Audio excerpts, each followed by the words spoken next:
Kita nggak pernah tahu.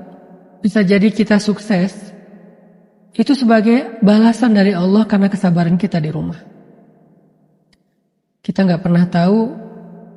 Bisa jadi banyak dari kebaikan hidup kita itu datangnya lewat kesabaran kita terhadap orang-orang yang ada di dekat kita.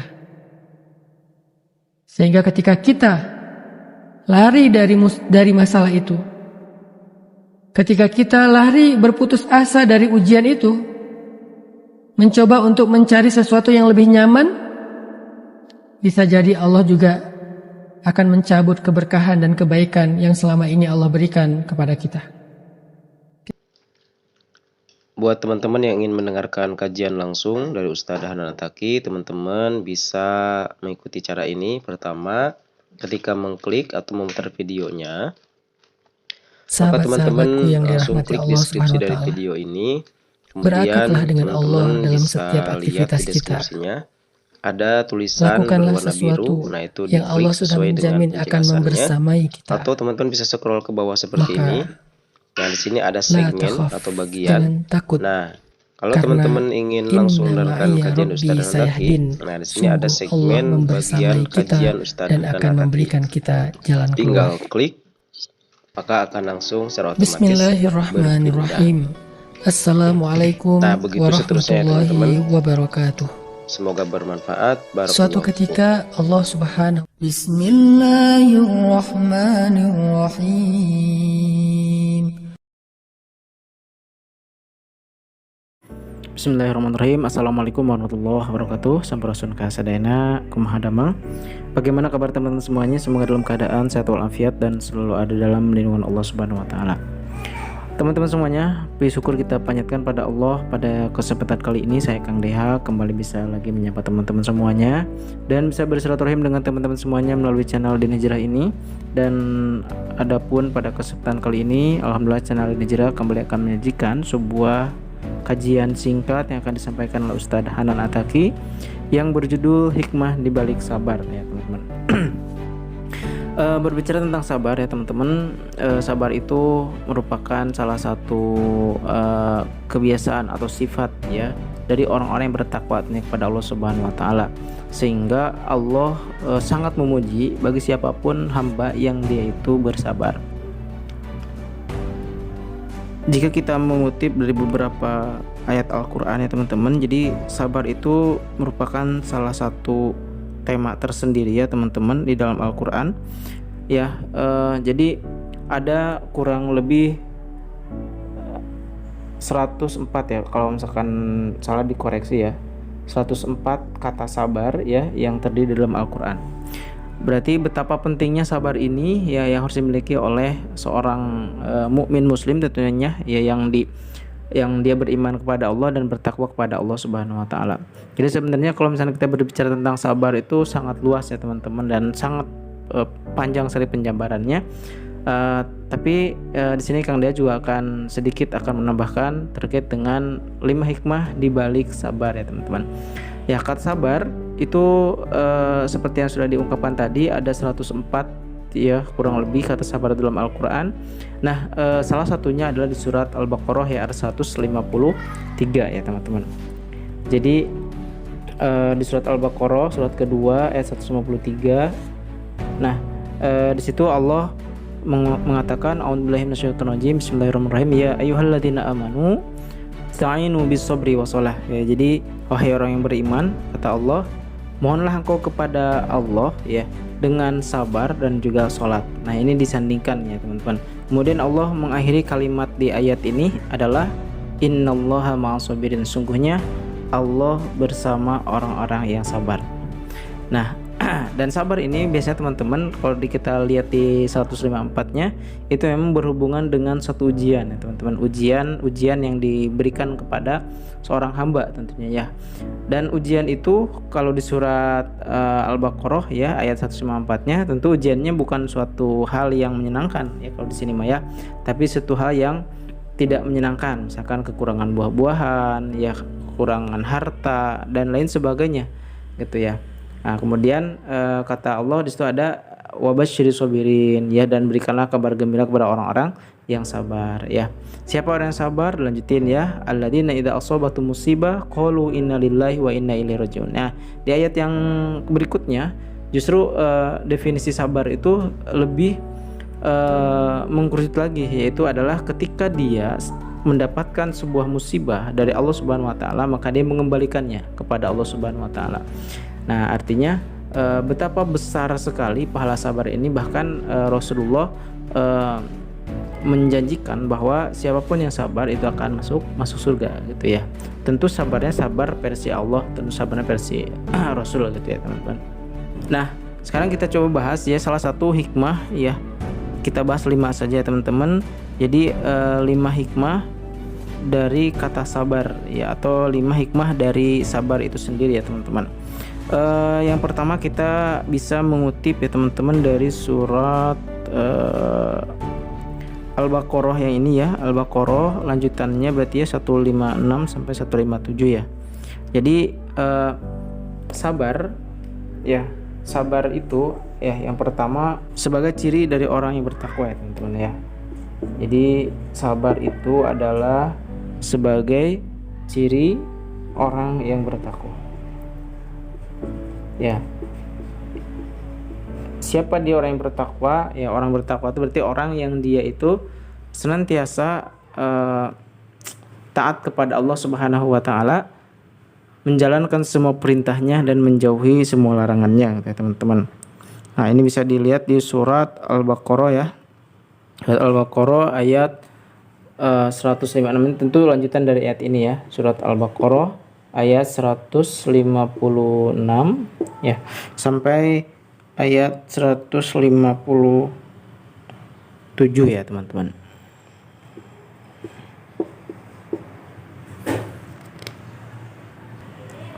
Ya, jadi di situ dikatakan alladzina idza asabatum musibatin qalu inna lillahi wa inna ilaihi raji'un. Kemudian Allah melanjutkan 157-nya, ulaika alaihim shalawatum mir rabbihim rahmah wa ulaika humul muhtadun ya. Jadi mereka itulah orang-orang yang memperoleh ampunan dan rahmat dari Tuhannya, dan mereka itulah orang-orang yang mendapatkan petunjuk ya. Siapa dia yang mendapatkan petunjuk ya? Tentu adalah kalau surat Al-Baqarah ayat 2-nya, dzalikal kitabul la raiba fihi hudal muttaqin ya. Itu orang-orang yang mengambil petunjuk dan juga mendapatkan petunjuk itu sendiri ya. Jadi Al-Qur'an ya, orang-orang yang melaksanakan Al-Qur'an ya, yaitu orang-orang yang melaksanakan perintah dan menjauhi larangannya tentunya. Yang kedua adalah hikmah ya dari kesabaran itu sendiri ya. Selain dia menjadi ciri bagi orang-orang yang bersabar, sabar juga merupakan akhlak dari para nabi dan hamba Allah yang soleh ya. Nah, ini juga bisa teman-teman lihat ya, salah satunya di surat Al-Anbiya ya, surat Al-Anbiya ayat 85 sampai 86 ya. Jadi surat Al-Anbiya itu surat ke-21 ya teman-teman ya, ayat 85 sampai 86. Yang ketiga adalah orang yang memiliki sifat sabar itu adalah ciri orang yang dicintai oleh Allah Subhanahu wa taala. Ya. Orang yang dicintai oleh Allah Subhanahu wa taala. Jadi betapa besar cintanya Allah kepada orang-orang yang senantiasa bersabar ya teman-teman ya. Nah, ini bisa teman-teman lihat juga ya, kutip ayat di dalam surat Al-Ahzab ya teman-teman, surat Al-Ahzab ayat ke-35, surat ke-33 ayat 35 ya. Sebagaimana ungkapan orang umum ya teman-teman, orang yang sabar disayang Tuhan gitu ya, atau disayang Allah Subhanahu wa taala. Yang keempat ya teman-teman, jadi yang keempat, sabar merupakan kunci keberhasilan ya. Kunci keberhasilan. Seperti salah satu kata-kata Amirul Mukminin Umar bin Khattab radhiyallahu anhu ya teman-teman, bahwa kesabaran itu merupakan kunci dari kemenangan ya. Jadi kalau kita ingin berikan kemenangan oleh Allah, salah satu kunci atau syaratnya adalah bersabar ya, baik dalam peperangan maupun apapun ya teman-teman. Jadi itu adalah kunci utama ya dari kemenangan itu sendiri ya. Hikmahnya adalah dengan sabar itu, hikmahnya bisa kita mendapatkan keberhasilan. Ya, kalau kita mau lihat ayatnya bisa lihat juga dari surat Al-Baqarah ayat 249. Dan yang terakhir adalah hikmah dari sabar itu adalah orang yang sabar itu dijanjikan menjadi penghuni surga ya teman-teman ya. Ya, jadi dijadikan menjadi penghuni surga. Nah, tentu ini adalah tahapan-tahapan yang dari 1 sampai 4 ini, ya ujung-ujungnya berarti bagaimana dia menjadi penghuni surga. Seperti yang tertera ya di dalam surat Ar-Ra'd ya ayat ke-24. Jadi ada kalimat salamun alaikum bima sabartum itu ya. Jadi keselamatan bagimu atau selamat untukmu ya atas. Jadi selamat kamu masuk surga ya, selamat kamu ini ya atas berkat atau berkat dari kesabaranmu selama di dunia ya. Jadi salamun alaikum bima sabartum. Nah, itulah ya teman-teman kurang lebih 5 hikmah di balik sabar yang nanti juga akan dijelaskan oleh Ustaz Hanataki. Tapi yang dijelaskan oleh Ustaz Hanataki nanti ini berkaitan langsung dengan kehidupan kita sehari-hari, dan itu lebih lebih detail spesifiknya adalah yang berkaitan dengan kehidupan saat ini yang kita sedang rasakan ya teman-teman. Mari kita simak saja penjelasan dari Ustaz Hanataki hikmah di balik sabar. Barakallahu fikum. Teman-teman yang dirahmati Allah Subhanahu wa taala, kadang kita melihat pasangan kita yang penuh dengan kekurangan itu sebagai sebuah musibah.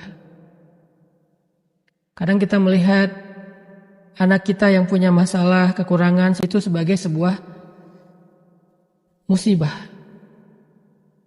Sehingga kita mengeluhkan apa yang sudah Allah titipkan kepada kita. Mengeluhkan pasangan, mengeluhkan anak, mengeluhkan mertua, mengeluhkan orang tua, mengeluhkan keluarga. Dengan segala bentuk keluh kesah kita dan segala kekurangan-kekurangan yang membebani kita. Tapi kita nggak pernah tahu. Karena bisa jadi justru Allah Subhanahu wa taala mendatangkan kepada kita selama ini banyak kebaikan justru lewat kesabaran kita terhadap keluarga kita. Kita nggak pernah tahu. Bisa jadi selama ini karir kita itu bagus karena Allah melihat kesabaran kita di rumah. Kita nggak pernah tahu. Bisa jadi bisnis kita selama ini berkembang dan memberikan hasil yang luar biasa. Itu karena Allah ingin memberikan kita balasan atas kesabaran kita selama kita di rumah tangga. Kita nggak pernah tahu. Bisa jadi kita sukses itu sebagai balasan dari Allah karena kesabaran kita di rumah. Kita nggak pernah tahu. Bisa jadi banyak dari kebaikan hidup kita itu datangnya lewat kesabaran kita terhadap orang-orang yang ada di dekat kita. Sehingga ketika kita lari dari masalah itu, ketika kita lari berputus asa dari ujian itu, mencoba untuk mencari sesuatu yang lebih nyaman, bisa jadi Allah juga akan mencabut keberkahan dan kebaikan yang selama ini Allah berikan kepada kita. Kita nggak pernah tahu. Itulah kenapa Allah Subhanahu wa taala berfirman, "Fa inna ma'al usri yusra." Inna ma'al usri yusra. Sesungguhnya bersama kesulitan ada kemudahan. Bersama kesulitan ada kemudahan.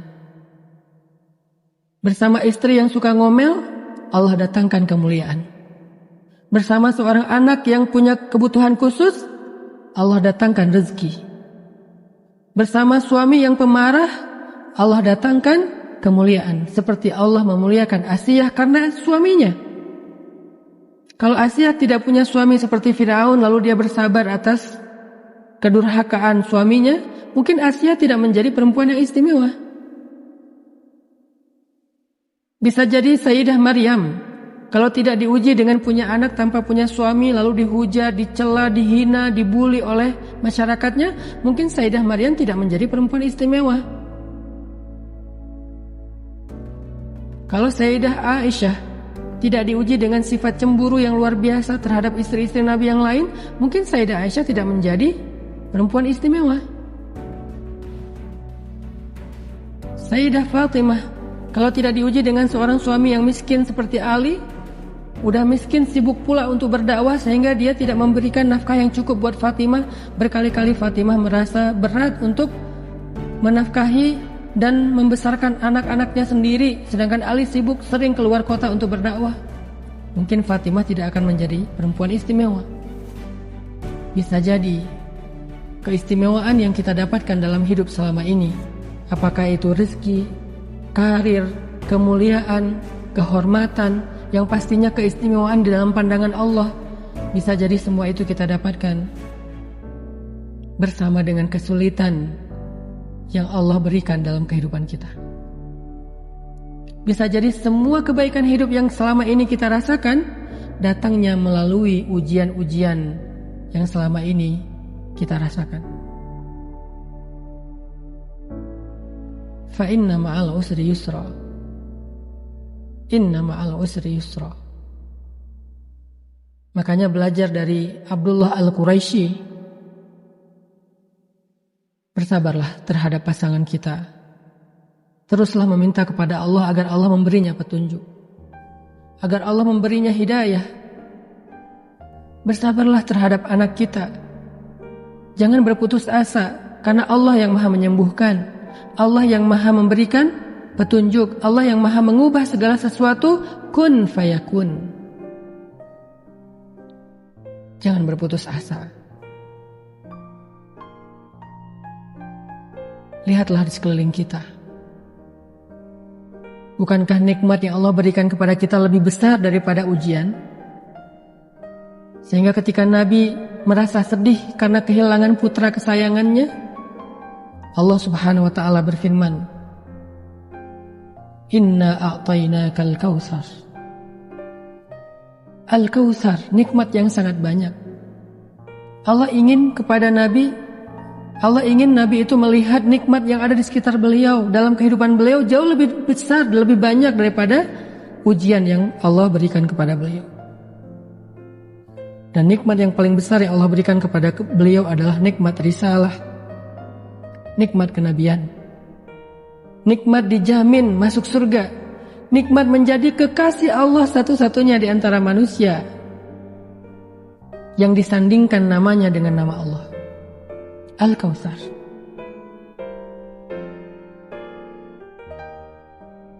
Maka cobalah kita lihat di sekeliling kita, dalam kehidupan kita. Bukankah selama ini kita mendapatkan banyak kebaikan dari Allah? Lalu coba tanya ke hati kita. Kebaikan yang kita dapatkan itu karena alasan apa Allah berikan kepada kita? Ibadah kita sedikit, kenapa Allah berikan kita kebaikan?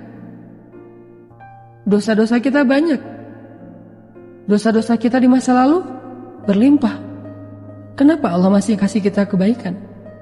Apa alasan Allah ngasih kita kebaikan selama ini dalam hidup? Coba kita tanya. Bisa jadi jawabannya, alasan Allah memberikan kita kebaikan selama ini dalam hidup adalah karena kita masih bersabar menghadapi ujian-ujian kehidupan.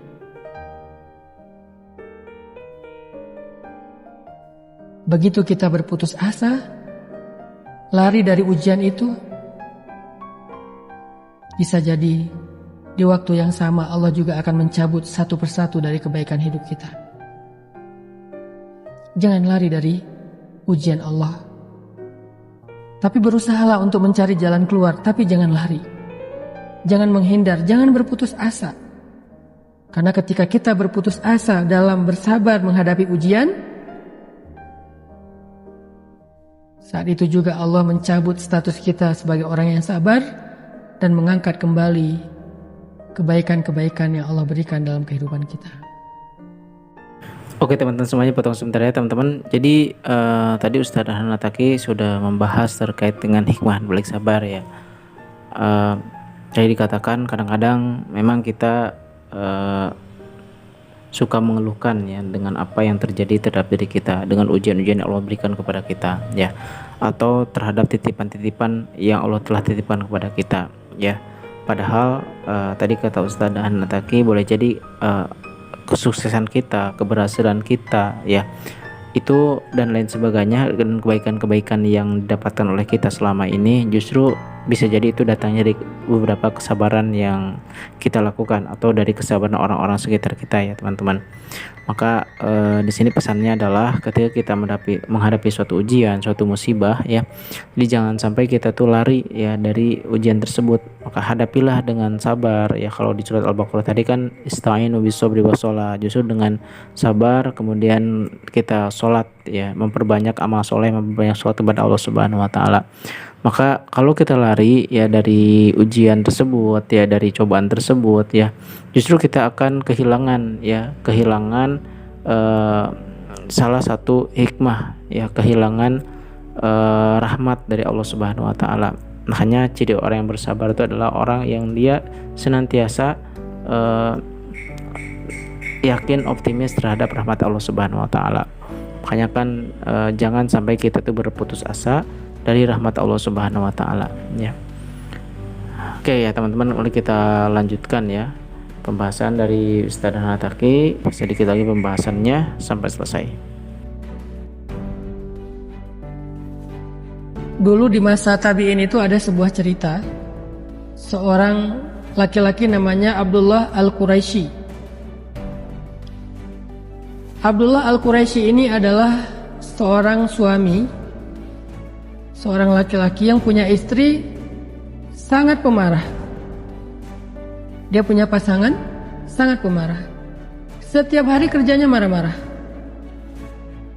Kalau istrinya nggak marah, berarti istrinya lagi sakit parah. Karena normalnya dia selalu marah-marah. Suaminya itu dimarahin, dijelek-jelekin, dihina, dicela di depan orang banyak, bahkan sesekali disakiti secara fisik dengan dipukul atau dilempari dengan barang-barang tertentu. Pokoknya Abdullah Al-Quraisy ini punya seorang istri yang durhaka, yang akhlaknya tuh jelek banget. Bertahun-tahun Abdullah Al-Quraisy ini sabar. Dia gak pernah ngeluh, dia gak pernah membalas, apalagi sampai menceraikan istrinya. Dia gak tega banget. Dia kasihan sama istrinya. Walaupun dia sedih, dia kecewa, dia sakit hati, tapi dia gak tega. Dia kasihan. Dia hanya ngebayangin kalau diceraikan istrinya ini gimana nanti, siapa yang menafkahi. Dan adakah laki-laki yang mau memiliki istri kayak gini? Makanya dia gak tega untuk menceraikan. Bertahun-tahun dia sabar.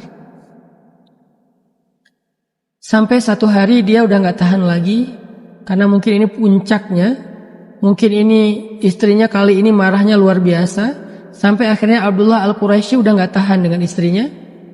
Dia pun pergi dari rumah. Dia pergi dari rumah untuk menenangkan diri dan menguatkan hati untuk memutuskan apakah bertahan atau menceraikan istrinya. Untuk sampai kepada keputusan itu dia perlu menyendiri. Dia perlu memikirkan matang-matang. Dia perlu berdoa kepada Allah. Akhirnya dia pergi dari rumah.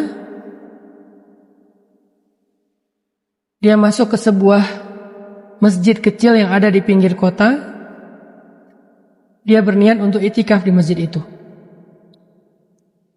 Ketika dia masuk ke dalam masjid tersebut, dia melihat ada dua orang laki-laki di dalam masjid itu juga sedang beritikaf, tapi mereka musafir. Jadi pada masa dulu masjid itu terbuka 24 jam. Dan banyak sekali musafir yang singgah dan istirahat di masjid. Jadi masjid bisa jadi seperti semacam guest house. Dia masuk ke masjid itu, dia mendapati ada dua laki-laki sedang itikaf juga di sana, sedang berzikir, sholat, ibadah. Maka Abdullah Al-Quraisy ikut ibadah di situ. Ada hari Senin, waktu itu mereka berpuasa. Pas sore hari menjelang waktu berbuka, dua orang laki-laki tadi berbicara. Salah satunya bertanya, kita makan apa ya nanti berbuka? Kata temannya, saya nggak bawa makanan, persediaan makanan saya sudah habis. Kalau gitu kita berdoa aja kepada Allah agar Allah mendatangkan untuk kita makanan. Karena mereka musafir, nggak kenal siapa-siapa, akhirnya mereka berdoa kepada Allah. Setelah berdoa, tiba-tiba datanglah makanan pemberian dari tetangga masjid. 1 porsi makanan yang kemudian mereka bagi bertiga, mereka makan. Mereka kenalan, mereka bagi makanan itu, mereka makan. Lalu hari kedua berlalu, mereka juga seperti itu.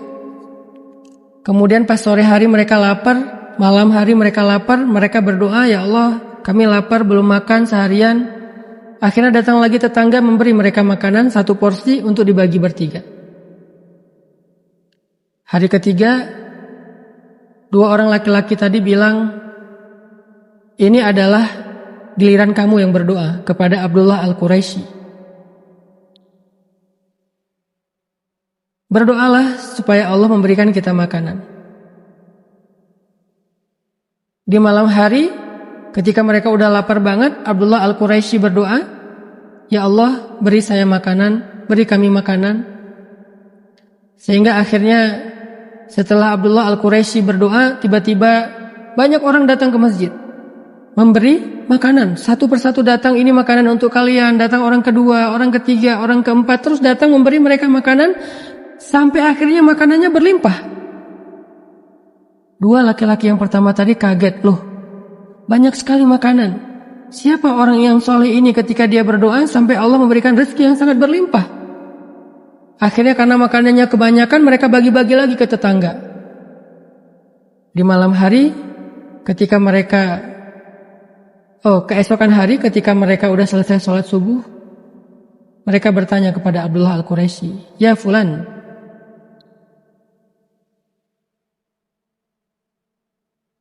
kenapa ketika engkau berdoa kepada Allah, Allah mendatangkan kita rezeki yang sangat berlimpah?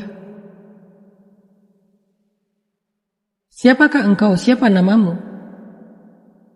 Abdullah Al-Quraisy kemudian menjawab, nama saya Abdullah. Mereka mengatakan, Abdullah siapa? Orang memanggil saya Abdullah Al-Quraisy. Akhirnya mereka kaget, mereka saling menatap, lalu mereka mencium tangan Abdullah Al-Quraisy, dan mereka menceritakan cerita mereka. Mereka bilang, wahai Tuan, ya Syekh, kami ini berdua adalah orang yang sedang belajar ilmu hikmah. Kami berdoa kepada Allah, ya Allah, tuntun kami untuk bertemu dengan seorang guru yang bisa mengajarkan kami hikmah. Seorang guru yang bisa mengajarkan kami tentang sabar. Seorang guru yang bisa mengajarkan kami tentang akhlak yang baik. Kami terus berdoa. Tapi tiba-tiba setelah sekian kali berdoa, kami bermimpi. Di dalam mimpi itu kami bertemu dengan seorang laki-laki yang mengatakan, pergilah kalian ke kota Mekah dan carilah seorang laki-laki yang bernama Abdullah Al-Quraisy. Sesungguhnya dia orang solih. Dia bukan ahli ibadah, tetapi dia adalah orang yang sangat sabar terhadap istrinya, dan Allah ridho kepada kesabarannya, sehingga Allah mengangkat derajatnya menjadi orang-orang yang mulia. Akhirnya kami pun berangkat ke kota ini, ke kota Mekah, untuk mencari engkau ya Syekh, ingin belajar darimu. Mimpi saya dengan mimpi saudara saya ini sama. Kami disuruh untuk belajar kepada seorang laki-laki bernama Abdullah Al-Quraisy, yang disebut sebagai seorang laki-laki penyabar terhadap istrinya. Apakah Anda yang dimaksud dalam mimpi kami? Abdullah Al-Quraisy kemudian menangis. Dia merasa bahwa dia mendapatkan jawaban yang dia cari. Ketika dia hampir berputus asa terhadap istrinya, dia mendapatkan jawaban yang dia cari. Sehingga dia pulang ke rumahnya dalam keadaan gembira, dalam keadaan semangat. Dia pulang ke rumahnya mencari istrinya. Ya fulana, ya fulana, ya zaujati, ya zaujati, di mana istriku, di mana istriku?